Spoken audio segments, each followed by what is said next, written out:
اللہ کی رحمت کے فرشتے زمین پر جب آتے ہیں، جبریل امین اپنے ساتھ فرشتوں کی پوری جماعت لے کر آتا ہے۔ وہ اللہ کی رحمتوں کو تقسیم فرماتا ہے، دعائیں قبول ہوتی ہیں، گناہ معاف ہو جاتے ہیں، اس میں عبادت کا شوق بڑھ جاتا ہے، خشوع پیدا ہوتا ہے، اللہ سے تعلق مضبوط ہوتا ہے۔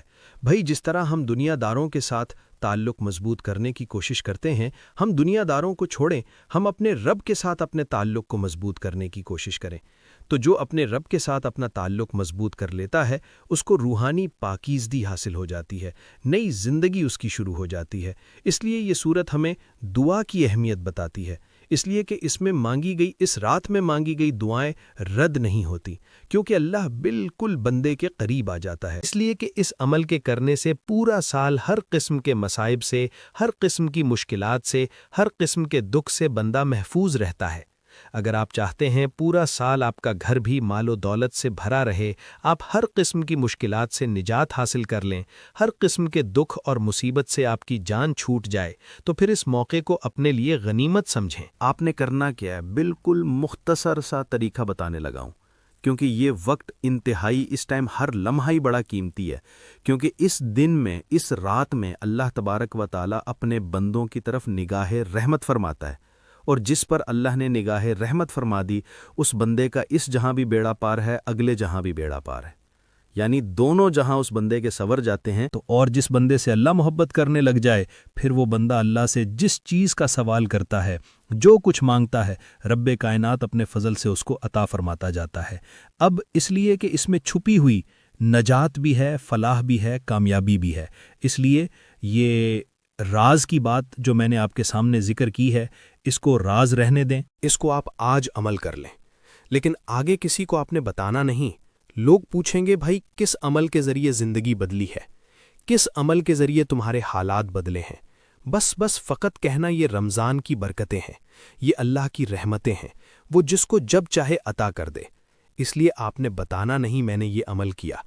ہاں، یہ ویڈیو شیئر کر دیں، یہ عمل بھائی آپ کر لیں، لیکن یہ نہ بتائیں کہ میں نے یہ عمل کیا ہے۔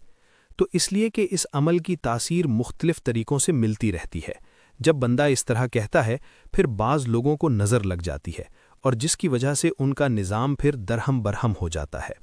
اس لیے آپ نے سنجیدگی کے ساتھ، محبت کے ساتھ، چاہت کے ساتھ اس عمل کو پڑھنا ہے، تاکہ آپ کو یہ تمام برکتیں اللہ کے فضل اور اس کی رحمت کے ذریعے نصیب ہو جائیں۔ اب اس کے بعد جو چیز میں آپ کے سامنے ذکر کرنے لگا ہوں، اب آپ نے درود پاک جب پڑھ لیا، جب کوئی بندہ یہ دو چیزیں پڑھتا ہے، سورہ کوثر، اس کے ساتھ استغفر اللہ کا ورد کرتا ہے، اس بندے کی زندگی سنور جاتی ہے۔ یہ عمل میری پوری ٹیم کر رہی ہے، اس لیے کہ میں خود بھی اس عمل کا متلاشی ہوں۔ مجھے بھی اس دن کا، اس گھڑی کا، اس وقت کا انتظار تھا، اس لیے کہ اس کے ساتھ استقبال رمضان ہوتا ہے۔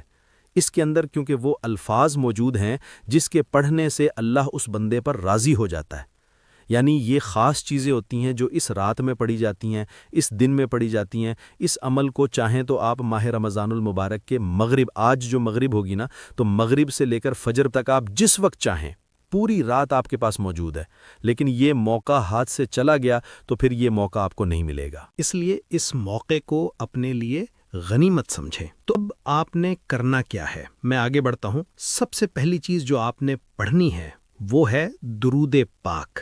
درود پاک کے ذریعے آپ نے اپنے عمل کا آغاز کرنا ہے، لیکن درود پاک سے پہلے جو کلمات آپ کو بتانے لگا ہوں، اس کو آپ نے 100 مرتبہ پڑھنا ہے۔ ابھی درود پاک نہیں پڑھنا، درود پاک بعد میں پڑھنا ہے، لیکن اس سے پہلے ایک تسبیح آپ نے پڑھنے ہیں، یعنی کہ پورا 100 مرتبہ یہ کلمات آپ نے پڑھنے، کیونکہ ان کلمات کے ذریعے اللہ اس بندے سے راضی ہو جائے گا۔ ایک مرتبہ تعوذ اور تسمیہ آپ نے پڑھی، یہ پڑھنے کے بعد اب آپ نے 100 مرتبہ یہ مبارک تسبیح پڑھنی ہے، جس کے ذریعے پڑھتے ہی اللہ پاک اس بندے سے راضی ہو جاتا ہے۔ اب کیسے؟ کہ جب آپ اللہ تعالیٰ کی تعریف کرتے ہیں، اللہ تعالیٰ کی، کیونکہ یہ افضل ترین ذکر سے آپ نے اپنے عمل کی ابتدا کرنی ہے۔ وہ افضل ترین ذکر کیا ہے؟ یہ ذکر تمام اذکار سے، میرے آقا نے فرمایا کہ افضل ہے، یہی وہ کلمات ہیں جن کے بارے میں کہا گیا کہ یہ جنت کی کنجی ہیں، اسی لیے اس کنجی کے دانت بھی ہیں: ایمان، عمل اور اخلاص۔ تو آپ نے ایمان کے ساتھ، یقین کے ساتھ، اخلاص کے ساتھ، محبت کے ساتھ، چاہت کے ساتھ پڑھنا ہے، اور یہ وہ ذکر ہے جو ہر نبی نے پڑھا ہے، ہر رسول نے اس کو پڑھا ہے، آگے امت کو بتایا ہے کہ اللہ تعالیٰ کی ذات وحدہ لا شریک ہے، اس کا کوئی شریک نہیں ہے۔